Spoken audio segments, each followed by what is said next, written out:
Tight end, though. Tight end has been a position where we've seen a little bit of like inconsistency throughout the year. I think there was a lot of misvaluation when it came to the TE position this year. Yeah, A lot of absolutely. tight ends taken early. And one of the bigger ones I would say that people were kind of expecting to take like this jump was Dalton Kincaid. The Bills took him early a few years ago. Was it 2 years ago? Yeah. And He they was a took rookie him. last year. Yeah, he's a rookie last year. So took him with the 21st pick in the draft, 23rd pick, something like that. 20th pick in the draft. And I think the expectation was like, yo, Diggs is going to be out. Kincaid is going to be our new feature target. We only got Khalil Shakir and, Curtis Samuel's here. And it's just since this thing has evolved, we've seen Keon Coleman go in the draft now. We've seen the team trade for Amari Cooper. And Dalton Kincaid has not had really any week where we're like, damn, this is the reason why we took him in the top 5. We've seen some volume, we've seen the looks. It just hasn't equated in any of those weeks. And I don't think this Buffalo team really needs him. And I think that's the biggest thing in this all is they found ways to move the football without him. Yeah, he's been a massive, I would say, I don't want to say one of the biggest disappointments, but definitely for where he was being drafted, because usually he was like a 4th-round draft pick in most drafts. You had to reach because the hype was there. Yeah, and currently he's been outside, or currently he's averaging 8.6 fantasy points per game, which is abysmal. He's outside the top 12. That's tight end 14. He's had 0 games over 55 receiving yards this year. God, like that's horrible. This is a guy that I'm assuming if I look this up right now, like Hunter Henry's got to be right around him. Hunter Henry probably passed him. Probably just in the production over the last 4 weeks. Hunter Henry's averaging 9.6 fantasy points per game. So he's averaging more. So like, and now we're what, 10 weeks in. Yeah. Or 9 officially. But like, that's a large sample size where it's this, and maybe, Dalton Kincaid down the stretch is able to kind of blow up. I actually traded. I'm really happy I did this trade this offseason in Dynasty, because I only had him in one Dynasty league where I got a lot for him. Glad I did that in a tight end premium league, because I just don't. You can't say it's like the quarterback. Josh Allen's been playing great this year. It's not the quarterback. Maybe he's just not as good as people thought he was going to be. And it wasn't even like he was that good last year either. Like, he was okay, but he wasn't truly like put up massive stats or anything. And there was games he'd be disappearing. So the thing that I'll say about Dalton Kincaid is that, and really all tight ends this year, I think that we've kind of learned our lesson a little bit. The tight ends will definitely move down the board. I think that there's a couple tight ends that are definitely worth taking in fantasy football because they're very good. Like, I think Trey McBride's an absolute stud. Yeah. But like, there's other guys that I just think, going forward, the tight end position will take a little bit of a hit and they'll move down the board. And he's one of them that has been super disappointing this year. And he's had all the opportunity. Like, they don't have a true number one.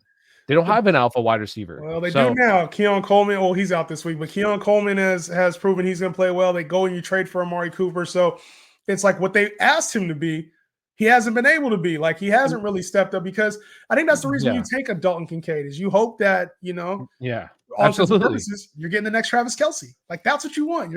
I think that's why tight ends got pushed up, is because at some point, tight end there's always an elite tight end. You have like your Tony Gonzalez, your Antonio Gates.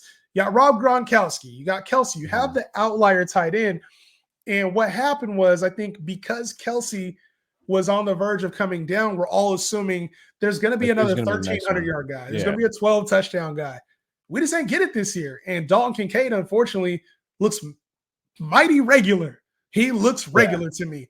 So I think the first-round draft pick, that always gets overstated. Like, TJ Hawkinson obviously proved to be worth it, but like, we haven't really seen Kyle Pitts turn out to be worth it. And David Njoku, like, there are elite tight ends that get taken early. Brock Bowers has played well, but like, not everybody is Brock Bowers. And I think we just got to admit to ourselves, there's a reason why his team kept Dawson Knox. There's a reason why his team traded for Amari Cooper. It's kind of a lost cause. If I had Dalton Kincaid right now, I would be looking to pair up like one of these options I got off of free agency, like your Cedric Tillman, your some player like that. And I'm trying to solidify a position for the fantasy playoffs or upgrade at tight end. I'm trying to go get Evan Ingram.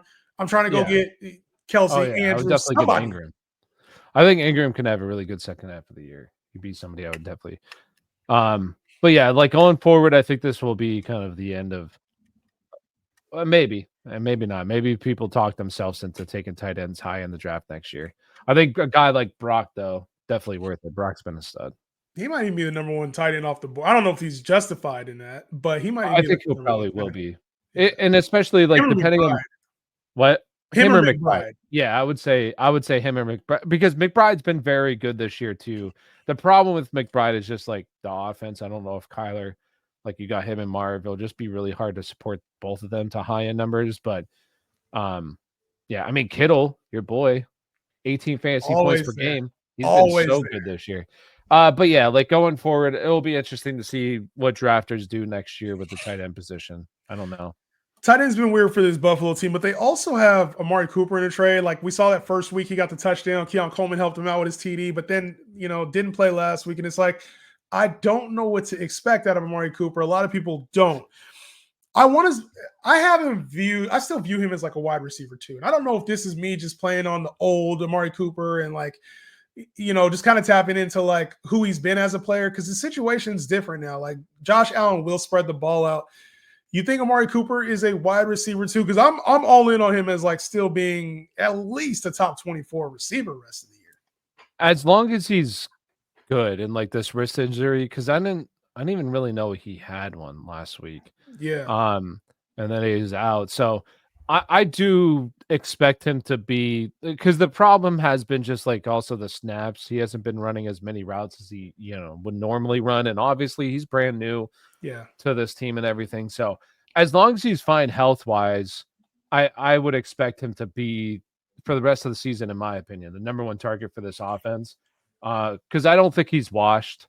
I don't think he's washed or anything like that. It's just been rough season with, what's Deshaun there for a little bit and then gets traded, a brand new system, has to get chemistry, build chemistry. But hey, maybe, the chemistry never actually translate and these guys, aren't on the same page for the rest of the season. But he's a guy that I would try to be buying.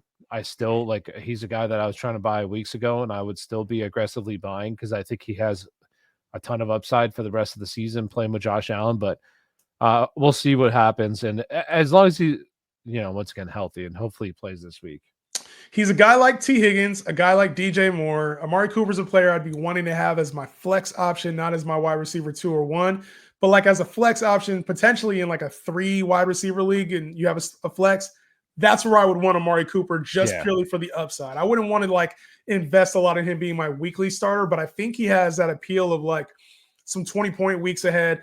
Tough schedule coming up here for Amari Cooper, but I think things are looking up for him